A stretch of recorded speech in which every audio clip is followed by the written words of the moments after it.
Hello and welcome you guys. तो आज हम स्टार्ट करेंगे strategic human resource management and HR policy chapter number 1 से। पार्ट नंबर 1 है ये, part number 2nd, 3rd, 4th, 5th ऐसे आते जाएंगे। In this video we will start with strategic. What is strategic management, definition, features, evolution and objectives. तो starting up with what is strategy. Strategy का मतलब क्या होता है? Strategy is concern with long term directions and scope of an organization. Strategy is a plan of action that helps you focus your efforts to achieve a गोल।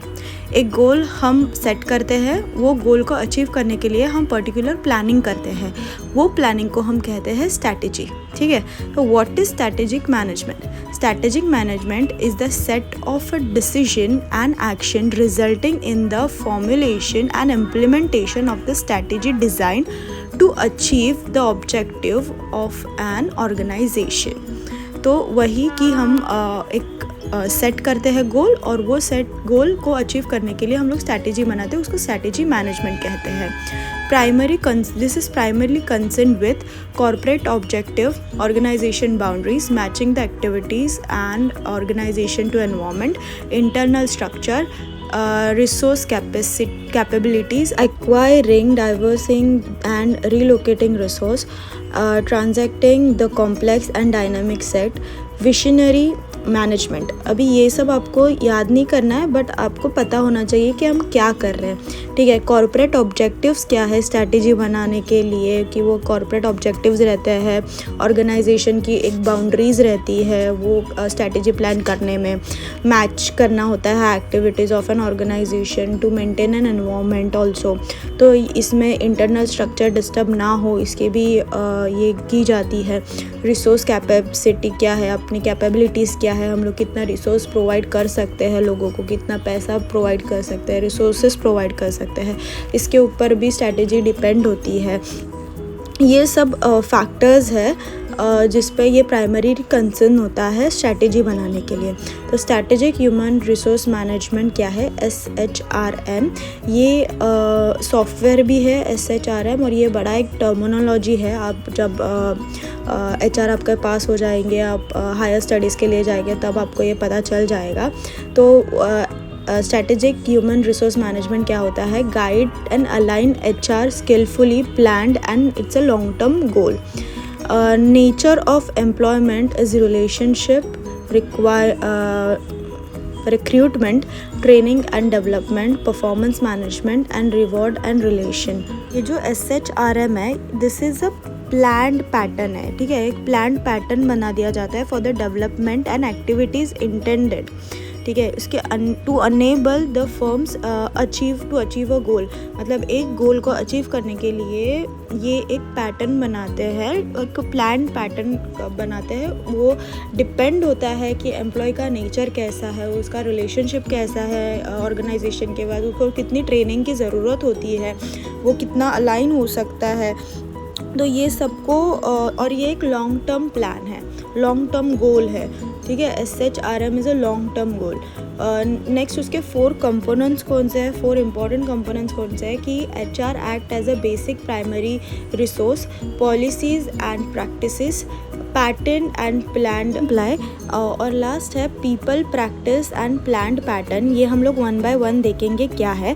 तो HR क्या करता है? Act as a primary source as a act करता है for the competitive world, for the competitive advantage आने चाहिए, इसलिए ये एक बेसिक प्राइमरी सोर्स जैसा बिहेव करता है। नेक्स्ट ये जो है HR पॉलिसीज़ एंड प्रैक्टिस, जो है कि HR प्रोग्राम्स होते हैं, ये पॉलिसीज़ या उसके प्रैक्टिसेस है, ये ऑर्गेनाइजेशन के लिए एक गेन का काम कर सकते हैं, एक कॉम्पिटिटिव एडवांटेज ला सकते हैं एम्प्लॉय के बीच में, और एम्प्लॉय के बीच में आएगा तो ऑब्वियसली ऑर्गेनाइजेशन को भी लगेगा। नेक्स्ट है लास्ट के 2 पॉइंट्स भी मैं कवर कर देती हूँ कि प्लान पैटर्न्स क्या होते हैं। कि HR स्ट्रैटेजीज जो होते हैं वो ऑर्गेनाइजेशन के बिजनेस स्ट्रैटेजी में एक फिट बनने के लिए बीच में ऐसा HR स्ट्रैटेजीज होता है, ठीक है, जो पीपल, प्रैक्टिस और पैटर्न से बनते हैं क्या कि ऑर्गेनाइजेशन गोल को अचीव करने के लिए होते हैं। उसकी कॉम्बिनेशन ऑफ रिसोर्सेज क्या होती है कि फिजिकल कैपिटल रिसोर्सेज होते हैं like plant, machineries and equipments, and organisation capital resources होते हैं like organisation culture, HR systems, HR planning, procedures. तो ये क्या होता है, फिजिकली कैपिटल रिसोर्स मतलब फिजिकली जो चीज़ें उधर है, मतलब क्या है, प्लान्स है, मशीनरीज़ है, इक्विपमेंट्स होते हैं, तो ये एक कंपनी के लिए बहुत इंपॉर्टेंट है, ये फिज़िकली उधर प्रेजेंट है। ऑर्गेनाइजेशनल कैपिटल क्या होता है कि ऑर्गेनाइजेशनल के कल्चर क्या है, उसके सिस्टम ऑफ वर्क क्या है, उसका वर्क कल्चर कैसा है, उसकी प्लानिंग कैसे होती है, उसके स्ट्रैटेजीज़ कैसे होते हैं। तो ये डिफरेंस होता है ऑर्गेनाइजेशनल कैपिटल में और फिज़िकल कैपिटल में, ठीक है। ये मैंने बीच बीच में कोई पॉइंट्स लिखे हैं, ये पॉइंट्स मैंने नोट्स बनाए हैं, ये मेरे नोट्स हैं, आप अपने हिसाब से ये नोट्स बना सकते हैं। आप चाहिए तो ये पूरा रीड कर लो, आपके टेक्स्ट बुक में है ये सब चीज़ें, आप ये पूरा बना के आपके नोट्स भी इसमें बना सकते हैं। तो starting up with what is the definition of SHRM। Strategic human resource management means formulating and excluding human resource policies and practice that product the employee competencies and behaviors that the company needs to achieve its strategic aim। तो strategic human resource management क्या है, एक function है, एक formulation है for the human resource policies बनाने के लिए, एक प्रैक्टिस करने के लिए, एक स्ट्रिक्ट एनवायरनमेंट बताने के लिए, एक बाउंड्रीज़ जिसको ऑर्गेनाइजेशन बाउंड्रीज़ हम कहते हैं, उसको मेंटेन करने के लिए एक ये स्ट्रैटेजी बनाए जाते हैं। और ये क्यों होता है कि एम्प्लॉय कॉम्पिटेंसीज और उसके बिहेवियर को मेंटेन करने के लिए जाए, एक कंपनी का एनवायरनमेंट मेंटेन करने के लिए ये स्ट्रैटेजीज़ बनाए जाते हैं, ठीक है, और अचीव एन गोल, उसका गोल अचीव करने के लिए होते हैं। नेक्स्ट हम देखेंगे features of SHRM। Recognising of the outside environment, ठीक है, सम ऑफ द थ्रेट्स होते हैं कि ऑर्गेनाइजेशनल थ्रेट्स होते हैं। अभी थ्रेट्स क्या होते हैं कि उससे ऑर्गेनाइजेशन को ख़तरा है, तो किससे ख़तरा हो सकता है और उसका क्या हो सकता है कि एक पर्टिकुलर एनवायरनमेंट है उससे ख़तरा हो सकता है। तो ये लॉज है, इकोनॉमिक कंडीशंस होते हैं, सोशल डेमोग्राफिक चेंजेस होते हैं, domestic and international political forces होते हैं, टेक्नोलॉजीज़ होती है। तो ये समहाउ ये अपॉर्चुनिटीज़ भी हो सकती है या फिर थ्रेट्स भी हो सकते हैं एक ऑर्गेनाइजेशन के लिए, ठीक है।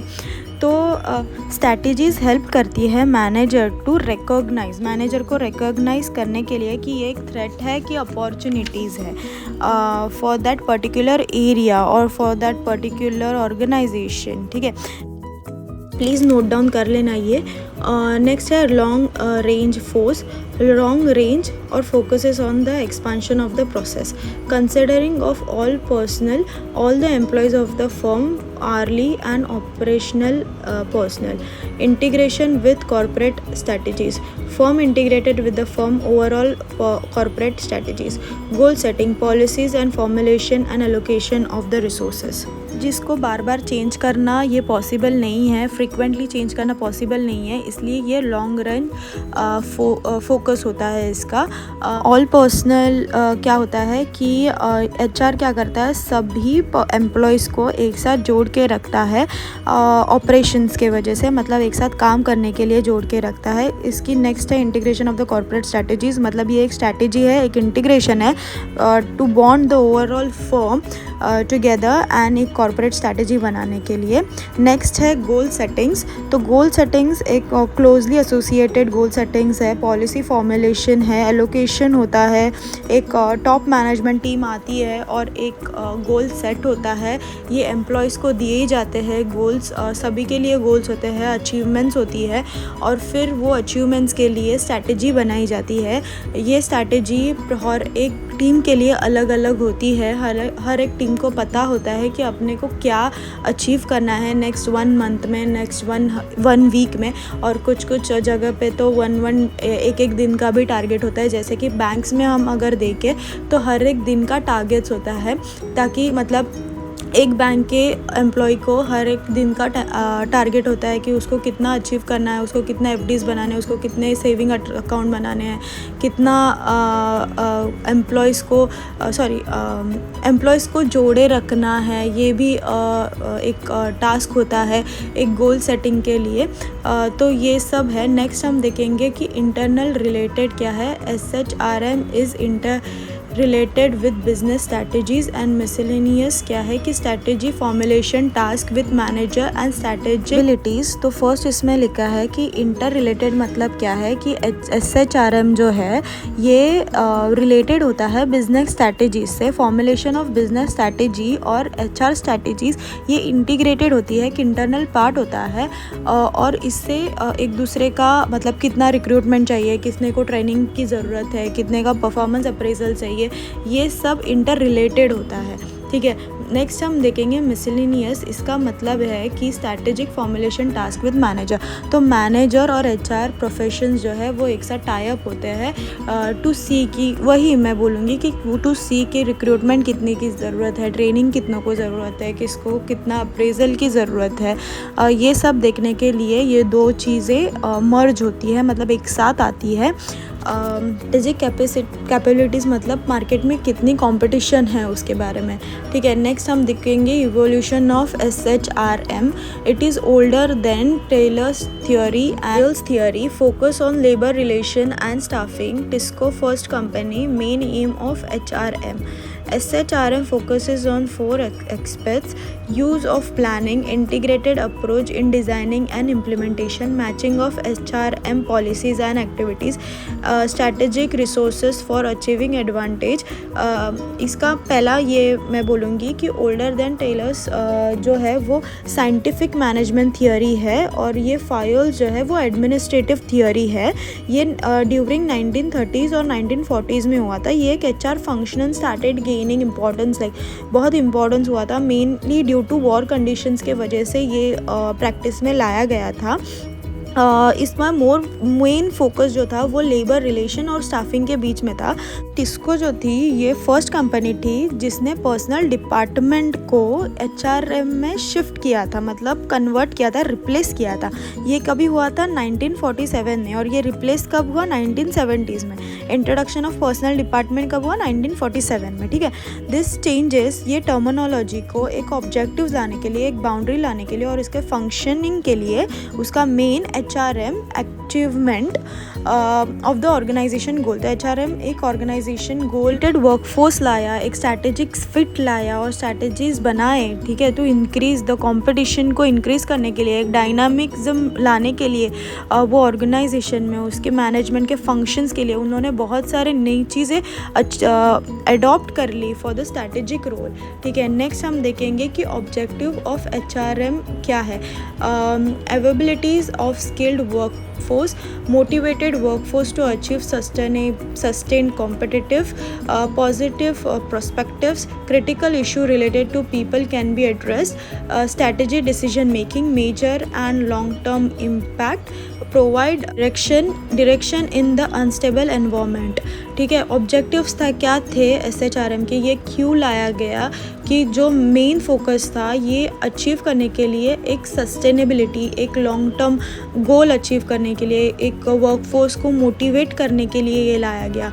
ठीक है। उसके पॉजिटिव पर्सपेक्टिव्स को लाया गया, क्रिटिकल इश्यूज जो थे पब्लिक के साथ उसको एड्रेस करने के लिए, ये पॉजिटिव पर्सपेक्टिव लाने के लिए। ठीक है। स्ट्रैटेजी डिसीजन मेकिंग क्या होती है कि मेजर लॉन्ग टर्म इम्पैक्ट के लिए, मतलब एक गोल सेट करो 5 years का, 10 years का, एक गोल सेट करो 1 year का गोल सेट करो और उसका एक मेजर लॉन्ग टर्म इम्पैक्ट देखो कि वो कैसे ग्रो कर रहा है, कैसे लोगों को ट्रेनिंग दे के, रिक्रूटमेंट करके उसको उनसे ज़्यादा से ज़्यादा प्रोडक्टिविटी को अचीव करने के लिए ये SHRM को डेवलप किया गया। ठीक है।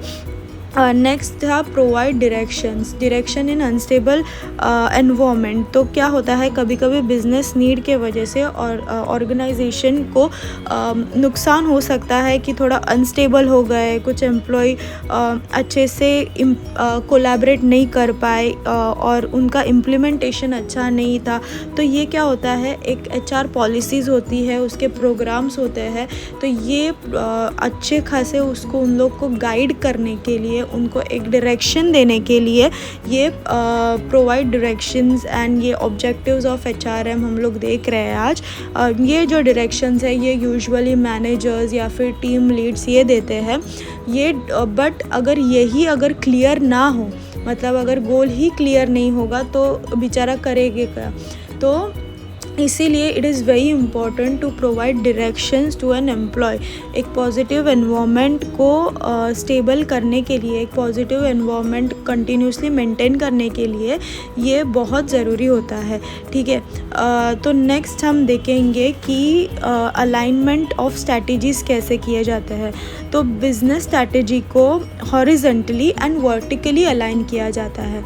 तो वर्टिकल जब अलाइन करते हैं तो HR strategies with business strategies होते हैं और हॉरिजेंटल इंटीग्रेशन पे HR पॉलिसीज़ होता है। नेक्स्ट हम देखेंगे ट्रेनिंग, रेगुलर ट्रेनिंग प्रोग्राम। जैसे मैंने बोला कि किसी एम्प्लॉयज़ को ट्रेनिंग की बहुत ज़रूरत होती है, तो उसको रेगुलर बेसिस पे ट्रेनिंग करना। अगर कोई नया सॉफ्टवेयर होता है, नया कुछ आता है मार्केट में, तो वो उसकी ट्रेनिंग करना बहुत ज़रूरी होता है। Formulation of business strategy, draw attention on business. तो बिजनेस स्ट्रैटेजीज़ को प्लान करना, हर एक टाइम वो प्लान करते रहना, कुछ अगर नए चेंजेस है तो उनको इम्प्लीमेंट करना, ये बहुत ज़रूरी होता है। नेक्स्ट हम देखेंगे एम्फसाइज ऑन ह्यूमन रिलेशनशिप्स। तो रिलेशनशिप्स को मेंटेन करना, greater emphasise on human relation aspects of people management that focuses on the effective communication, ठीक है। Employ involvement, work life balance को मेंटेन करने के लिए, फ्लेक्सिबिलिटी को, जॉब सिक्योरिटी को, ये सब मेंटेन करने के लिए ये ह्यूमन रिलेशन बनाया गया है SHRM में। नेक्स्ट है interaction with all stakeholders that to into an account that interest of all stakeholders को, मतलब इंटरेस्ट को मेंटेन करना चाहिए स्टेक होल्डर्स को, नहीं तो वो अपने स्टेक्स तो निकाल लेंगे, तो ये ऑर्गेनाइजेशन के लिए बहुत बड़ा नुकसान हो जाएगा। तो वो मेंटेन करने के लिए, वो इंटरेस्ट मेंटेन करने के लिए स्टेक होल्डर्स का ऑर्गेनाइजेशन के साथ, उनके मैनेजमेंट के साथ, उनके एम्प्लॉयज़ के साथ ये interest of all stakeholders ये HRM में इंक्लूड किया जाता है। तो नेक्स्ट हम लोग देखेंगे एडवांटेजेस, वो हम नेक्स्ट वीडियो में देखेंगे। तब तक के लिए please like, share, comment and subscribe, और आपके BMS के दोस्तों लोग को भी ये शेयर कर देना और बहुत सारा प्यार देना। मिलते हैं कल, बाय बाय।